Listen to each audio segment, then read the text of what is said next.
आज ये खुलासा आपने किया है सर, क्या है पूरा मामला? हमारे पास 30 अगस्त को नवलगढ़ थाने पे एक नवलड़ी गांव का एक विकास कुमार करके लड़का है, उसने एक FIR दर्ज कराई थी कि यूपी का किरण नाम का व्यक्ति है, उसने उसको रांची में सेना में भर्ती करवाए जाने का विश्वास दिलाया। तो उसके विश्वास में आके उसने और उसके 5 मित्र अनिल, रविंद्र, मनोज, आनंद और रविंद्र पुत्र अमित चंद्र ने मार्च में उस ठग के बताए अनुसार उसके संपर्क में आके और तकरीबन नौकरी लगने के नाम पे 28 से 29 लाख रुपए उसके बताए अनुसार उसको दे दिए। और पैसे देने के बाद में उसने उसको एडमिट कार्ड, अपॉइंटमेंट लेटर उपलब्ध करवाए, परंतु नौकरी नहीं लगवाई। इस प्रकार से उसके साथ में धोखाधड़ी हो गई। थाने पर जब ये रिपोर्ट प्राप्त हुई तो इसके पश्चात हमने प्रकरण को दर्ज किया। 446/2021, 420, 406, 120 भी IPC हमने मैटर को दर्ज किया। दर्ज करके अनुसंधान श्रीमती कंचन सब इंस्पेक्टर के नाम किया गया। तुरंत ही टीम गठित की गई और आरोपियों के जो भी तकनीकी साक्ष्य है वो केवल नाम ही जानता था, विकास केवल नाम ही जानता था, तो तकनीकी साक्ष्यों के आधार पे दबिश करने के लिए हमने दिल्ली टीम रवाना कर दी। ये जो टीम गई थी इसने तकनीकी रूप से अनुसंधान करने के बाद में एक सौरभ श्रीवास्तव निवासी शिव विहार जो लड़का है उसको चिन्हित किया और उसको पूछताछ के आधार पे दिनांक 2/9 को गिरफ्तार कर लिया और उसको कोर्ट में पेश किया। तो कोर्ट ने उसका 8 दिन का हमारे को रिमांड दिया। उसका रिमांड लेने के बाद में उससे और पूछताछ की गई और पूछताछ करने के बाद में एक दिल्ली से एक और जो जिसका नाम FIR में भी है, किरण पाल उर्फ किरण सिंह जाति जाटव निवासी औरंगपुर मीरपुर, उसको भी दिल्ली से दस्तयाब किया और 5 तारीख को आज हमने उसको गिरफ्तार कर लिया। उसको भी हम कोर्ट में पेश करके उसका रिमांड प्राप्त करेंगे।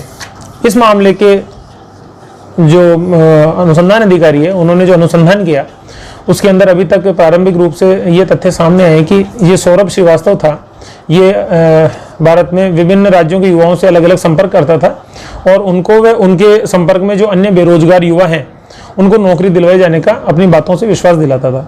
और विश्वास में लेने के लिए उनको पहले से अन्य लोगों को नौकरी दिलवाए जाने के संबंध में उनके नियुक्ति पत्र दिखाता था और उनके अन्य प्रोसेस में चल रहे लोगों के एडमिट कार्ड और मेडिकल के कॉल लेटर दिखाता था और फोन से निरंतर संपर्क में रहकर नौकरी के लुभावने सपने दिखाकर उनका ब्रेन वॉश कर लेता था। और जब टारगेट किया गया युवा उन पर पूर्ण रूप से विश्वास कर लेता था तो उनको उनके साथ में अन्य नौकरी की तैयारी कर रहे युवाओं को भी पैसे देकर नौकरी लगवाए जाने के लिए विश्वास में लेता था और उनको इस्तेमाल करके 2 से 15 तक के युवाओं का एक ग्रुप तैयार करवा लेता था। इसके बाद में सबको ग्रुप वाइज दिल्ली बुलाया जाता था इनके द्वारा, ठगों के द्वारा, और किसी होटल में डॉक्यूमेंट को देने का बहाना करके बुलाया जाके डॉक्यूमेंट चेकिंग की कार्रवाई का दिखावा करके जो अमाउंट तय किया जाता था उसकी फर्स्ट किस्त ये प्राप्त कर लेते थे। इसके बाद में दोबारा मेडिकल करवाए जाने के नाम पे दिल्ली या रांची में बुलाते थे, वहां पर ये उनका फर्जी तरीके से एक मेडिकल का आयोजन करते थे दिखावा टाइप से और उनसे दूसरी किस्त प्राप्त करते थे। इसके बाद में जब बेरोजगार युवा इनसे संपर्क करते थे तो ये कुछ समय लेते थे और प्रक्रिया को जल्दी निष्पादित कराने के लिए सेटिंग करवाए जाने के बहाने तीसरी किस्त भी उनसे प्राप्त कर लेते थे। फिर ये जब ये पैसा ये प्राप्त कर लेते थे उसके बाद में अभ्यर्थी गण को एक एडमिट कार्ड जारी करते थे जिस पर सेना की मोहर लगी होती थी और फर्जी तरीके से परीक्षा में शामिल होने का झांसा दिया जाता था और अभियुक्त को ये बताते थे कि आप जो पैसे दे रहे हो उसके कारण से आपको परीक्षा देने की आवश्यकता नहीं है, आप केवल परीक्षा का जो उपस्थिति पत्रक होता है उस पर साइन कर दो, परीक्षा में पास हम करवा देंगे।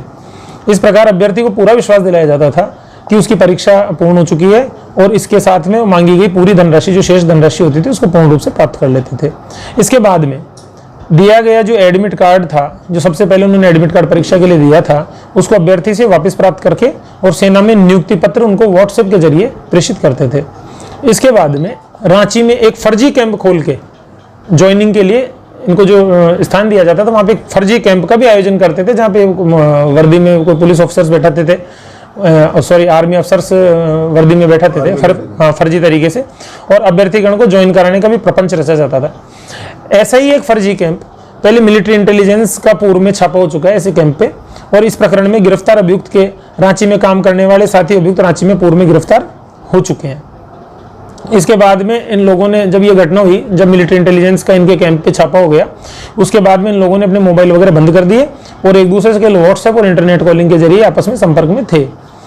इस मामले में चूंकि ये व्हाट्सएप कॉलिंग वगैरह से संपर्क में थे तो इसमें हाई लेवल का हमारे को टेक्निकल इन्वेस्टिगेशन करना पड़ा और टेक्निकल इन्वेस्टिगेशन के जरिए हमने मुलजिमों को ट्रेस आउट किया और उनको हमने गिरफ्तार किया है प्रकरण में अभी अनुसंधान जारी है और रांची से मिलिट्री इंटेलिजेंस के द्वारा जो मुकदमा दर्ज करवाया गया है उसके संबंध में बिहार पुलिस से संपर्क किया जाके हम आगे अनुसंधान करेंगे।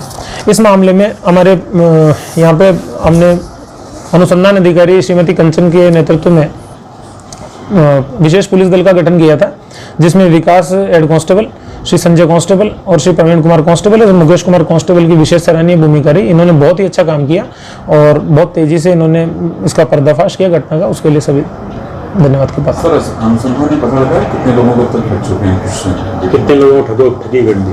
हाँ, काफ़ी लोगों को ठगा गया है। अभी इनको इतने लोगों को ठगा गया है कि इनको जबानी याद भी नहीं है, तो इस संबंध में अनुसंधान चल रहा है। आगे का खुलासा अनुसंधान अधिकारी के द्वारा किया जाएगा। जैसे मिलिट्री इंटेलिजेंस ने छापा मारा, इसके अलावा कोई जो इसमें शामिल है, ऐसे कोई संदिग्ध जो अन्य गतिविधियों में रहे, कोई कहीं कहीं क्या सेना से भी जुड़ा हुआ कोई इस तरह का है? अभी तक तो ऐसा कोई वाकया है नहीं, लेकिन अभी यदि इन्वेस्टिगेशन तो अभी लगभग शुरू ही हुआ है, तो अभी इन्वेस्टिगेशन जब कंक्लूड होगा तब ये सब चीज़ें आपके सामने रखी जाएंगी।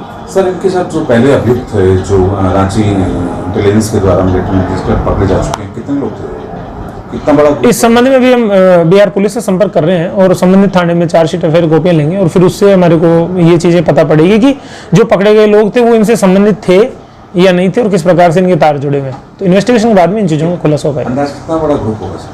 अंदाजा नहीं कह सकते अंदाजा नहीं कह सकते। नवलगढ़ थाना क्षेत्र के नवलड़ी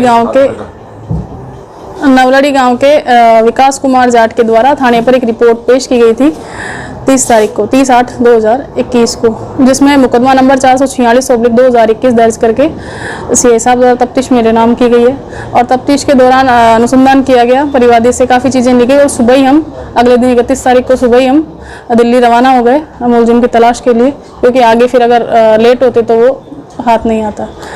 31 तारीख के बाद में फिर हमने उसको मुलजिम को अरेस्ट किया, पूछताछ करी काफ़ी करके। 2 तारीख को उसको अरेस्ट कर लिया दिल्ली से और अरेस्ट करने के बाद में हमने उससे और अनुसंधान किया और मजिस्ट्रेट के सामने पेश करके उसका 8 दिन का पीसी रिमांड मांगा। 8 दिन के पीसी रिमांड के बाद में हम उसको लेकर उसमें जो मेन उसका जो एक्यूज था किरण पाल, जो कि उसमें भी था जिसने पैसे जिससे लिए थे परिवादी से, तो उस किरण पाल की तलाश में मैं यहाँ से रवाना हुई। हमारी टीम में थे विकास कुमार हेड कांस्टेबल है और संजय कांस्टेबल, प्रवीण कांस्टेबल, हम चारों यहाँ से रवाना हुए और किरण पाल को हमने, जो कि केवल व्हाट्सएप पे ही कॉल करता था, तकनीकी सहायता से उनको पकड़ लिया वहाँ पर। पकड़ने के बाद में उसको यहाँ लेकर उसको अरेस्ट कर लिया और अभी भी इसमें और जो अनुसंधान है वो जारी है। किस तरीके का रहन सहन है इन लोगों का? इन लोगों का रहन सहन ज़्यादा ये घर पे तो नहीं पता, लेकिन ये ज़्यादातर होटलों में ही लोगों से मिलते हैं और होटल भी लगभग एक दिन का इनका किराया है होटल का 2 से 3 हज़ार का। लग्जरी होटल होती है तो उसमें आगे जो क्लाइंट इनके जो अभ्यर्थी आते हैं उनको ऐसा महसूस नहीं होता कि ये लोग काफ़ी उस तरीके के हैं। होटल में क्या आपने खुद की आईडी से रूम बुक किया या किस तरीके से? नहीं, होटल में ये लोग आईडी से खुद की से इनसे बुक नहीं था, किसी अन्य से ही करवाया था। पूरी तरीके से फर्जीवाड़ा कर रहा था। हाँ।